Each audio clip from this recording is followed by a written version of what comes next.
hubungan antara filsafat dan ideologi. Filsafat adalah studi tentang seluruh fenomena kehidupan dan pemikiran manusia secara kritis dan dijabarkan dalam konsep mendasar.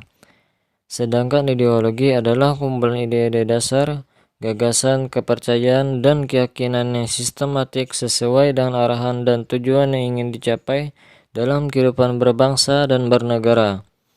Filsafat dan ideologi memiliki keterkaitan. Sebelum lahirnya sebuah ideologi, maka ada filsafat terlebih dahulu. Filsafat berubah menjadi ideologi setelah filsafat tersebut digunakan untuk cita-cita dan dikerjakan atau dipatuhi oleh manusia tersebut. Seperti yang diungkapkan oleh Rosan Abdul Ghani tahun 1986,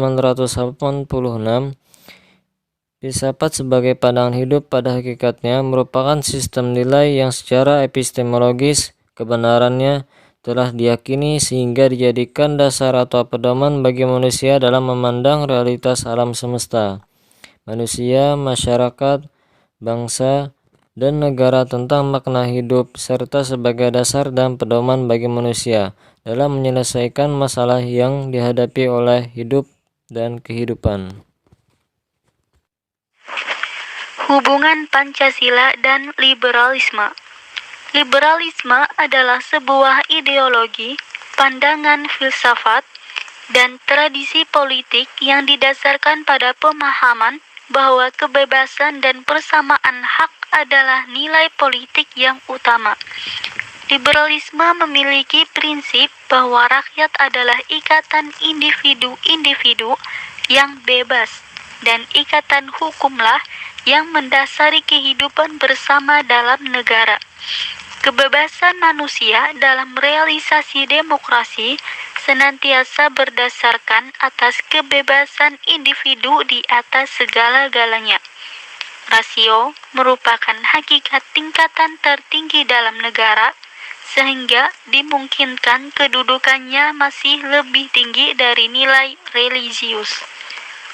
Pancasila, dengan rumusan ketuhanan yang Maha Esa, telah memberikan sifat yang khas kepada negara Indonesia, yaitu bukan merupakan negara sekuler yang memisah-misahkan agama dengan negara. Indonesia tidak menerima liberalisme dikarenakan individualisme Barat yang mengutamakan kebebasan makhluknya, sedangkan paham integralistik yang kita anut memandang manusia sebagai individu dan sekaligus juga makhluk sosial. Hubungan Pancasila dan komunisme. Pada awalnya, sosialisme dan komunisme mempunyai arti yang sama, tetapi akhirnya komunisme lebih dipakai untuk aliran sosialis yang lebih radikal. Kaum komunis modern menganggap dirinya sebagai ahli waris teori Marxis sebagaimana yang tertera dalam manifesto komunis oleh Marx dan Engels.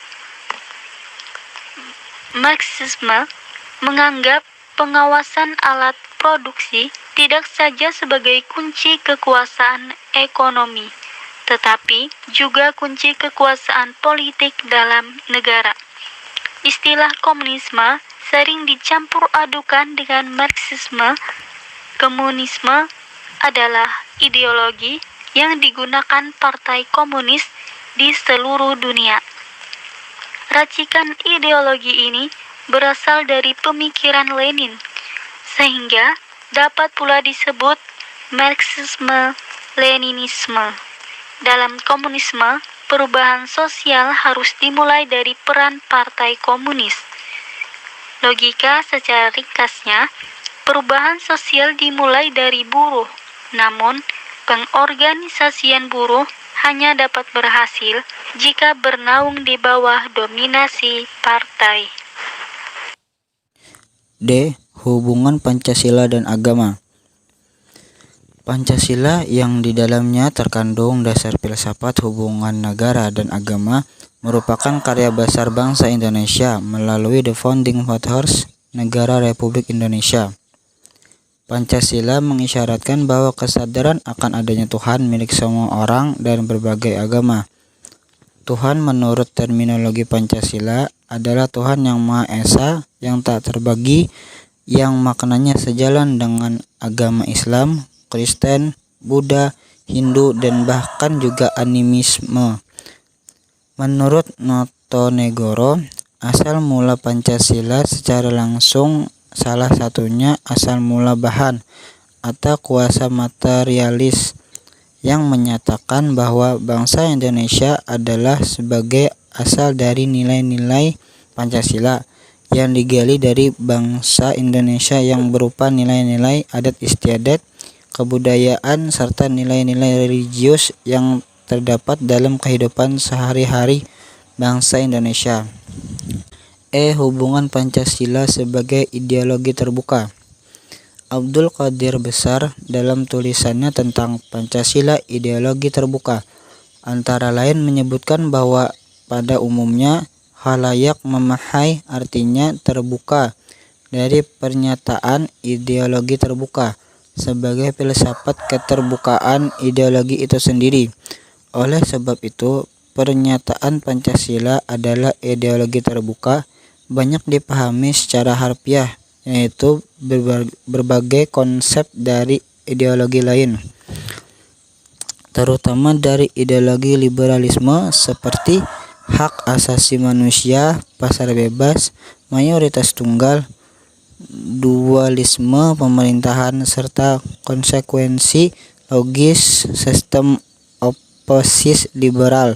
Tanpa penalaran yang sistematis, nilai-nilai itu dianggap dan diberlakukan sebagai konsep yang inherent dalam ideologi Pancasila.